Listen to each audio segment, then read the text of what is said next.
I guess good morning, brothers and sisters of the committee. My name is Rafael Olivera Cintrón. Diáspora, a network of Puerto Rican colonial migrants in the United States who have been displaced by the economic and social conditions created by colonization, and who advocate for a just, prosperous, and independent future for our homeland. As Puerto Ricans living in the diaspora, we watch with despair from afar the consequences of U.S. colonial rule over Puerto Rico, poverty and inequality, gentrification and displacement, a failing healthcare system, environmental destruction and vulnerability to climate change, a crippled electric grid and unreliable basic services. Independence is not only a moral imperative, it is also the only solution to these crises. It is the only path forward that will allow Puerto Ricans to solve our problems and build a just society, unhindered and uninhibited by our colonizers. Independence is also urgent.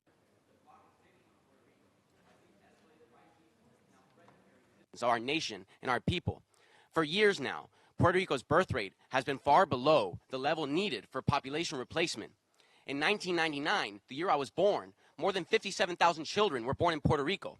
Last year, there were less than 18,000, the lowest number recorded in the past 136 years. According to the U.S. Census Bureau, by the year 2100, Puerto Rico's population could be cut in half, from over 3 million today to less than 1.5 million. That would be a demographic death spiral from which Puerto Rico may never recover. So that is what is at stake here today. Will there even be a Puerto Rico for my children or my children's children? Will we survive as a people, or will colonialism wipe us out until being Puerto Rican is some kind of distant memory? The answer to these questions will depend, in part, on the actions of this committee. This will be the 42nd year in which you may approve a resolution reaffirming Puerto Rico's rights to self-determination and independence. That is a meaningful act of solidarity, but it is simply not enough. The words of those resolutions must be followed by action. That is trust. It has now been 126 years since the United States invaded Puerto Rico. 126 years of keeping our nation as a colonial possession, as a natural resource, in violation of every precept, justice, and human rights that this institution was founded to uphold.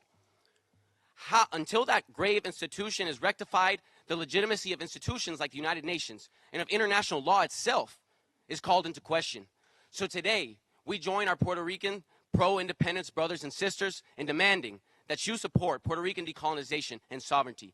Do not simply pass yet another resolution and forget about Puerto Rico until we meet again here at the same time next year. Fulfill your obligations under Resolution 151415 on the granting of independence to colonial peoples. Take bold, creative, and concrete action to make sure Puerto Rico is a priority for the United Nations. Do it now with the moral and material urgency that this issue demands. And keep doing it every day until Puerto Rico enjoys what every nation in the world deserves: freedom and democracy. Que viva Puerto Rico libre y que viva... Freedom for Puerto Rico and freedom for all colonized countries. Thank you.